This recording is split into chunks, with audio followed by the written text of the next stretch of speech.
তো দেখতে দেখতে আজকের ফার্স্ট অর্ডার পেয়ে গেলাম 40 টাকা। এই বারাসাত কালিকাপুর থেকে কোথাও একটা ডেস্টিনেশন ঠিক জানি না, কাস্টমারের কাছে গেলেই দেখতে পাবো। 40 টাকার ভাড়া মানে মধ্যমগ্রাম টধ্যমগ্রাম এরকম কিছু একটাই হবে, কিংবা ওদিকে আমডাঙ্গা এরকম কিছু একটাই হবে।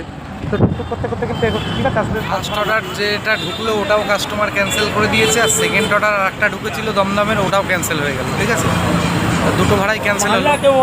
কোন আর একটা ভাড়া ঢুকেছে গোপালপুরের, এটা আমি নেব না, কারণ 93 টাকার জন্য আমাকে এত দূর গিয়ে ব্যাটারির গাড়ি নিয়ে প্রবলেম হয়ে যাবে, বুঝেছো?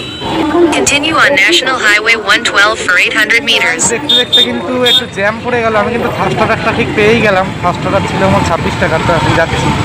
তো এখন প্রায় চলে এসেছি ডেস্টিনেশন ধারে। ঠিক আছে, এখন অর্ডারটা আছে বারাসাত কর্মমালীপুর হসপিটালের সামনে গুনার সিং থেকে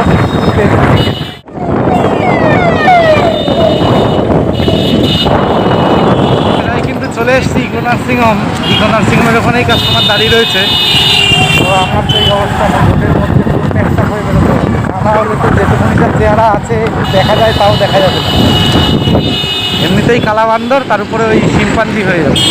তো এইখান থেকেই উঠবে কোথাও একটা কাস্টমার। হ্যাঁ, ইকো মেঘনাড এখানেই কোথাও একটা অ্যাড্রেস হলো। কাস্টমারকে একটা কল করে নি। কাস্টমার আমাকে বললেন যে সামনের গলিতে দাঁড়িয়ে আছে, তো আমি সামনের গলিতে একটু একটু করে এগোলাম। হ্যাঁ আছে, সাইডে বের করে নিই। ফার্স্ট অর্ডার কমপ্লিট হলো, 32 টাকা ভাড়া আসলো টোটাল, ওয়েটিং টাইম মিলিয়ে। ঠিক আছে, কমপ্লিট হয়ে গেল। হ্যাঁ, সেকেন্ড অর্ডারে যাই, দেখি কোথায় আছে, যাই না, জয় শ্রীরাম হরার মধ্যে।